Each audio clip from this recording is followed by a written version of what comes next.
Now, whether you're just looking for a replacement for one of these graphite infused plates or this is the first time being introduced to one, I wanted to take a second to talk to you about the one that's made by B&W. Now, this is a 10-inch plate, and this was something that was recommended to me by the dealer when I first picked up my fifth wheel at the beginning of the season. Now, basically what you're going to be doing with this plate is it's going to take the place of having to grease the head of your fifth wheel and your kingpin when you're running down the road. To me, that was a big win because I didn't want to have to spend all that time greasing as well as dealing with the mess that comes with. So I picked up this plate when I picked up the fifth wheel, and I've been running on this thing the whole season. I got a couple things I thought I'd take a second to tell you, just in case you're kind of curious. So first off, when you put this plate on your pin box, it stays on your pin box until the time comes that you're ready to replace it again.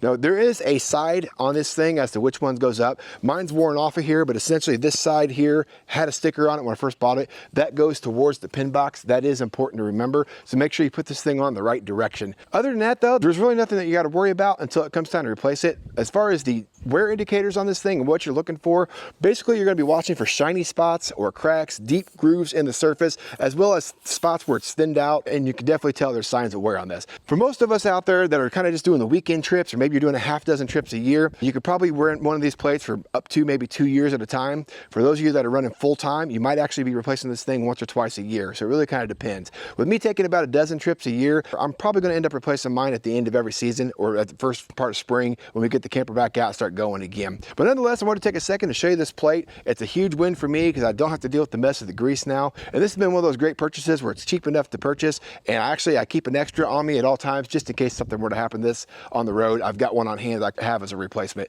Other than that, that's all I've got for you in this video though. I hope that was somewhat helpful for you. Appreciate you watching, and we'll catch you on the next one.